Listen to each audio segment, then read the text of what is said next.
la population inquiète appelle les conducteurs à la prudence et interpelle les autorités à renforcer la sécurité routière. Nous allons suivre le reportage de Serigne Fallou Seck. La recrudescence des accidents sur la route du croisement Tivaouane-Peulh vers Cité Apix inquiète les habitants. D'ailleurs, le dernier cas est celui du vendredi passé, une collision entre un moto Jakarta et un camion qui fit meurtrière. Ndeye Ndiaye, gérante restaurant à côté avec souci, revient en détail sur les faits.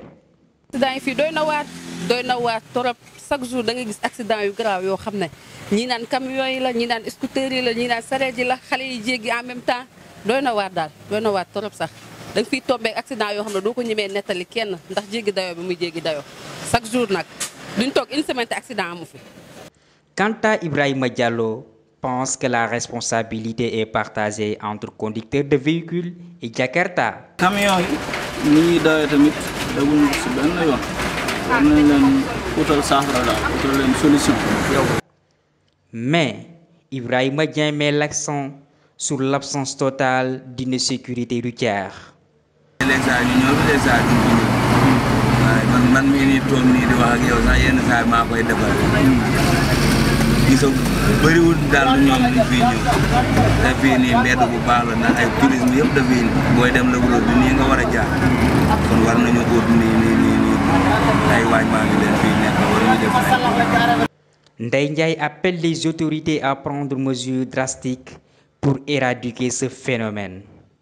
xanaa ñu def ay doodaan rek yoo xam ne du sorante soo dawee tuuti kii parce que bu fekkee doodaan jege na dina am ñoo xam ne duñu ñimee daw bu baax parce que dañuy ragal a yàq seen oto ak yooyu te en même temps dina permettre ñi liggéey fii ñuy jéggi clients yi di mën di jéggi di ñëw xale yi jàng itam en même temps ñuy mën di jéggi di dem di ñëw mais wax dëgg yàlla moom accident yi fii moom doy na waaj. La route du croisement Tivaouane-Peulh qui plonge du Cité Apix est devenue fréquemment un lieu d'accident mortel. Les raisons de ce phénomène sont situées entre négligence des conducteurs et le manque de sécurité routière. Merci beaucoup, Serigne Fallou Seck. Finalement, la troisième autopsie reportée, Idriss Goudiaby sera inhumé ce vendredi 29 juillet suite à la décision de sa famille prise lors de la conférence de presse d'hier. Cette dernière réclame toujours la poursuite des enquêtes. Pour plus de détails. Idriss Goudiaby va enfin pouvoir se reposer en paix dans un cimetière. Le procureur de Ziguinchor, qui avait réclamé une troisième autopsie du corps, a finalement décidé d'y surseoir pour permettre aux proches du défunt de disposer de son corps pour l'enterrer convenablement. La famille d'Idriss Goudiaby, qui était face à la presse dans une conférence de presse mercredi, a annoncé qu'il sera inhumé ce vendredi tout en continuant de réclamer justice. L'oncle de la victime, qui parlait au nom de la famille, a interpellé l'ordre des médecins à propos de leur collègue qui a fait la première autopsie avant de réclamer justice. Le premier médecin a fait l'autopsie par précipitation. Il a dit que la victime a été tuée par une arme blanche, ce que nous déplorons. Nous interpellons l'ordre des médecins parce qu'il va de leur crédibilité. C'est son autopsie qui a conduit à ce deuil le plus long que le Sénégal n'ait jamais connu. Toutefois, la famille de Goudiaby lance un appel pour que justice soit faite. Si cela n'est pas fait, Dieu rendra la justice avant que nous quittions ce monde. Merci Ndeye Diop. Pour l'instant, parlons de le cadre de la lutte contre les inondations au Sénégal. Le président active les mêmes directives. En Conseil des ministres hier mercredi, il invite les ministres en charge de l'intérieur, des infrastructures, de l'assainissement et des collectivités territoriales à mobiliser tous les services compétents de l'État en vue de renforcer dans les zones impactées les dispositifs opérationnels par l'intensification du pompage. Maintenant, nous allons passer au reportage du jour avec Ndeye Khady Diop. Depuis 2 ans de stagnation à Darou Habibi 2 dans la commune de Tivaouane-Peulh Niague-Niakourab, l'eau refuse toujours de partir. La situation s'aggrave de plus en plus avec les précipitations. La population s'inquiète et appelle à l'aide les autorités de la commune. Voilà, moi je m'appelle Rémi Montero. Voilà, j'habite ici. Ma maison est complètement inondée avec la maison de la voisine, avec la maison du voisin aussi. Voilà, donc nous, ce que nous craignons, c'est que l'eau, les eaux de pluie continuent à inonder vraiment tout le quartier jusqu'à prendre d'autres maisons. Nous avons effectué des démarches auprès des autorités, auprès du sous-préfet, auprès de la mairie aussi. Le sous-préfet nous a promis de mettre à notre disposition du matériel pour vraiment nous aider à évacuer toute l'eau qui est ici. La mairie aussi, le chargé des inondations, M. Ndiaye, s'est déplacé personnellement avec du matériel, notamment un drone, pour filmer vraiment toutes ces eaux-là dans toute la zone. Alors, ils ont dépêché aussi un lieutenant des sapeurs-pompiers. Je suis M. Faye, notable du quartier, adjoint du délégué de quartier. Comme vous le savez, un sol argileux retient de l'eau. Ça, c'est un. Deuxièmement, la route de l'eau est barrée par cet étage et ce mur, parce que l'eau passait par là pour joindre le Grand Marigot. Malheureusement, le Grand Marigot maintenant a été comblé de sable et vendu. L'eau ne pouvant plus partir, reste forcément stagnant. Et comme le sol est argileux, il est tout à fait normal que l'eau reste ici pendant 2 ans. Nous avons vu le sous-préfet de Sangalkam, je pense. Il nous a promis 2 motopompes, plus 200 mètres de tuyaux. Mais nous jugeons que c'est insuffisant, parce que 200 mètres de tuyaux, quand même, ce n'est pas tellement long. Donc nous avons aussi saisi le maire par le biais du secrétaire municipal et celui chargé des inondations. Ils sont venus, le drone a survolé l'inondation, il a tout vu, ils nous ont promis de faire quelque chose. À notre niveau, nous avons essayé de faire une cotisation de 10 000 francs par concession, par maison. Ceci maintenant, c'est pour permettre maintenant aux maisons riveraines de souffler un peu. D'accord. Et est-ce que vous avez une fois rencontré des difficultés à cause de cette eau? Il y a des difficultés parce qu'il y a des gens, des familles qui se sont déplacées.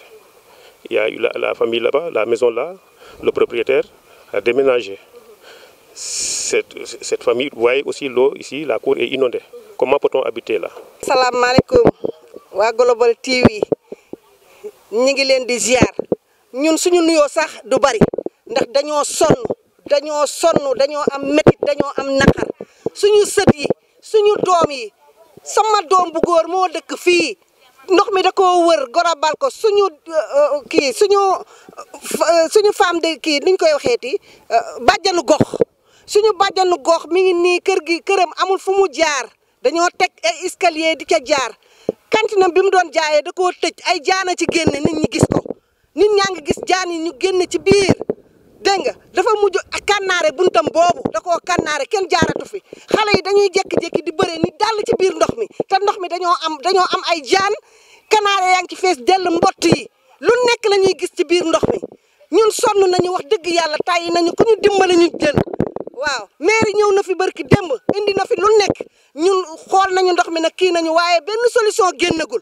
nan solution la ñu soxla ndimbal la ñu soxla li gën a gaaw la ñu soxla lu gën a gaaw ci ñun lépp lu gën a gaaw ci ñun rek nañ ko def ñun dañoo sonn dañoo tayyi dañoo am métit ndox mi daaw la fi nekkoon daaw ba léegi ndox maa ngi fi bëgg ñoo rey sonal ñu. jafe-jafe bu metti amee su doon benn nit moo ñëw ni la massa foor na moo tax ñuy jaajëfal télévision bu mag bii man nag dama fi taxawaayu porte-parole bu ASC ñoo déggoo bu Daarul Habibu 2 ñoo ma fi yabal pour tur bi Abdoulahi Seck la ñu gën koo xam ci Seck Talibé Cheikh di responsable tamit politique boo xamante ni maa ngi yëngu ci politique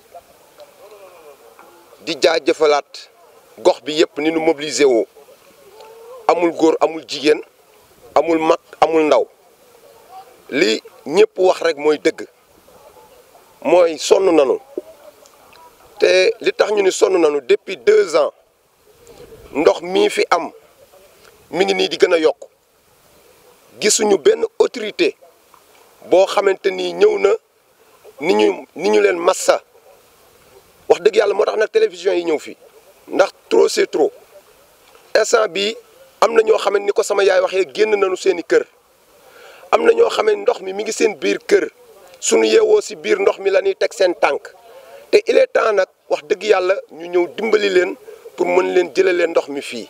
sama ñaari sàmbur yi ma am yëpp a fees ndox ba fële lañ ma abal ma dugal foofu samay bagage sama borom kër daa feebar ndox bi moo ma jaaxle sama kër yëpp fees na xam nga fu ma jëm ak samay bagage ndox bi daal moo ma sonal moom laa bëgg ngeen dimbale ñu ndox bi jóge fi ndax ko amul fooy jëm nooy def aw ma fu ma jëm fu mu ne aw ma fu ma jëm day ma abal may génnee samay bagage teg ko foofu borom bu ñëwee fan lay dem. say dëkkandoo ñoo la dimbali daal ñoo abal may xëcc sama bagage def foofu parce que moom mu ngi liggéey këram gis ma yére ma sama yére yi dee tooy aw ma fu ma jëm mu gàddul ma samay bagage yóbbul ma fu. Et merci beaucoup Ndeye Khady Gueye pour ce reportage. Maintenant, nous allons continuer avec la page sportive qui est aujourd'hui une seule page. Neymar sera jugé en octobre dans le cadre de son transfert au FC Barcelone en 2013. Il est accusé d'escroquerie et de corruption.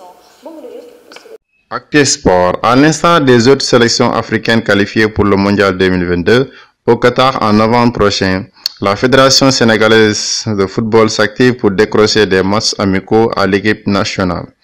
Une volonté affichée par le président de la Fédération sénégalaise de football, M. Augustin Senghor, qui serait en discussion avec l'Iran, la Corée du Sud, le Japon et le Costa Rica et la Colombie pour 2 matchs amicaux en septembre. Ce qui est à l'origine du report des matchs de qualification à la CAN 2023 pour permettre aux pays africains de mieux se préparer pour la Coupe du Monde. Accusé d'escroquerie et de corruption, Neymar, la star brésilienne du Paris Saint-Germain, sera jugé à Barcelone pour des irrégularités présumées commises lors de son transfert de Santos au FC Barcelone en 2013, d'après la justice espagnole. Nous allons terminer avec les informations hors de nos frontières. Mali, près de 20 morts, dont des soldats et des civils dans 3 attaques coordonnées mercredi 27 juillet, attribuées à des terroristes à Faman de Kalumba, non loin de Mourida et de Sokolo, à proximité des Jabali, dans la région de Sékou, ont indiqué les forces de l'ordre maliennes. Et puis Emmanuel Macron achève sa tournée en Afrique où il rencontrera le président d'Umaro Sissoko Embalo pour parler notamment de la sécurité au Sahel. Au Bénin, la veille, le président français a accusé la Russie d'être l'une des dernières puissances impériales coloniales, alors que le ministre russe des Affaires étrangères achevait lui aussi une mini-tournée dans plusieurs pays africains. Kaltounian pour plus de détails. Après le Cameroun, puis Bénin, Emmanuel Macron poursuit et achève sa tournée avec la rencontre du président Umaro Sissoko Embalo en Guinée-Bissau. La casquette de président de la CEDEAO fait d'Umaro Sissoko Embalo un interlocuteur incontournable pour Paris. Le chef de l'État bissau-guinéen a désormais sur sa table les dossiers sensibles du Burkina, de la Guinée et surtout du Mali. Pour autant, Paris a été plusieurs fois accusé de manipuler la CEDEAO. C'est ce qu'avait affirmé Bamako lorsqu'en janvier, l'organisation avait sanctionné la junte au pouvoir. Les poursuites l'avaient accusé d'être au service de la France. La veille, au Bénin, un ancien pays colonisé par la France, Macron a accusé la Russie d'être l'une des dernières puissances impériales coloniales et de mener une nouvelle forme de guerre hybride dans le monde. Le président français ne cesse de hausser le ton contre la politique de Vladimir Poutine en affirmant que quand on dit les choses et qu'on essaie de les qualifier, on se donne les moyens de peser les événements. Depuis son arrivée en Afrique, il a ainsi multiplié les critiques envers Moscou, alors que dans le même temps, le chef de la diplomatie russe était également en tournée africaine pour affirmer son attachement au continent. Merci beaucoup Kaltounian. Nous allons terminer la page internationale. En Ukraine, les frappes de missiles russes se multiplient sur tout le territoire. Des missiles de croisière russes ont visé une base militaire située près de Kiev, la détruisant partiellement, a annoncé ce jeudi 28 juillet l'état-major ukrainien. Selon lui, un bâtiment de la base a été détruit et 2 autres endommagés, tandis qu'un des 6 missiles a été abattu par par la défense anti-aérienne ukrainienne en 2014. Et voilà, mesdames et messieurs, merci de nous avoir suivis. C'est tout pour ce journal. En l'instant, restez connectés avec les programmes de la globaltv.sn. Merci de votre fidélité.